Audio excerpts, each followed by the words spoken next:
इतनी बड़ी हार हुई फिर भी ऐंठ नहीं गई है राहुल गांधी है? अभी भी सर सर झूठ झूठ, चुनाव आयोग फरेब, वोट की चोरी, अल्लाह की। ये क्या मतलब है इसका? और आप लोगों में जितने लोगों ने मेरा भाषण सुना होगा जो मैंने लोकसभा में दिया कि जब वो जीते तो चुनाव आयोग ठीक है और जब वो हारे तो चुनाव आयोग गड़बड़ है। ये मतलब क्या है इसका? आप लोग को जो बताना है वो ये बताना है कि कांग्रेस पार्टी हो गई 5, तेजस्वी बाबू हो गए 25, 25 5 30 है? फिर भी ऐंठ ये है कि हमको वोट चोरी करके हराया गया है। ये बिहार की जनता का अपमान है, ये पटना की जनता का अपमान है। और जो लोग बिहार और पटना की जनता के वोट के अधिकार का अपमान कर रहे हैं उनको कसकर जवाब देना है। तो क्यों?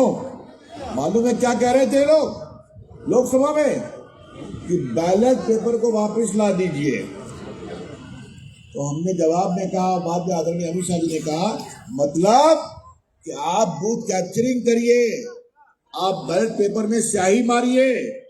और याद करो मेरे साथियों, जो हमारे पुराने कार्यकर्ता बैठे हैं, चुनाव के दिन 10 से 12 लोग लाशें गिरती थी कि नहीं गिरती थी?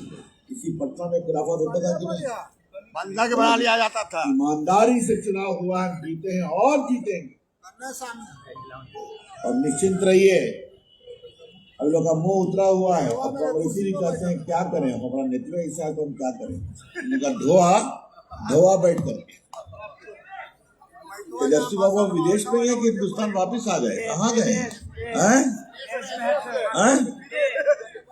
अच्छा है, राहुल गांधी की आदत उनको लग गई। राहुल गांधी 4-5 दिन नेतागिरी करते हैं फिर विदेश चले जाते हैं। ठीक है, तो अच्छा है तेजस्वी बाबू, आप विदेश घूम रहे हैं, घूमिए।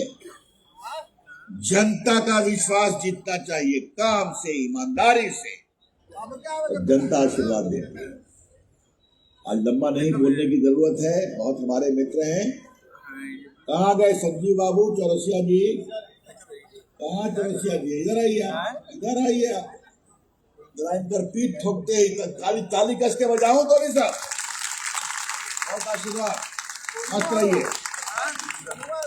भाई। हमारा पटना का कार्यकर्ता बहुत आदर्शी नहीं, देव दुर्लभ कार्यकर्ता। जिस हिम्मत के साथ आप काम करते हैं, मैं इतना ही कहूंगा, ईश्वर खूब आशीर्वाद दे।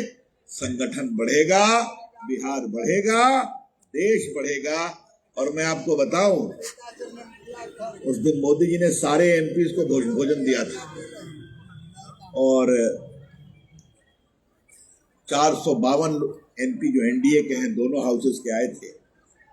तो मोदी जी का तो सारा काम व्यवस्था से होता है, तो कौन कहाँ बैठेगा, किस पर बैठेगा, सबका नंबर।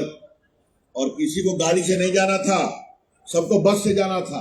बिहार के लोगों को संजय जायसवाल के यहाँ जमा होना था, यूपी के लोग कहीं और होना था। योगायोग से हमको नंबर 1 टेबल पर जगह मिल गई जहाँ प्रधानमंत्री जी थे। तो बिहार के चुनाव की चर्चा हुई और मोदी जी ने बिहार के चुनाव पर बिहार की जनता और बिहार के कार्यकर्ताओं को बहुत आशीर्वाद दिया है। ये बात मुझे आप तक पहुंचानी है। तो बस मेरे साथ जोर से बोलिए, भारत माता की, भारत माता की। और मामला वंदे मातरम के 150 वर्षों का है, उस पर भी टाएं टाएं कर रहे हैं विपक्ष के लोग। तो जोर से बोलिए, वंदे मातरम।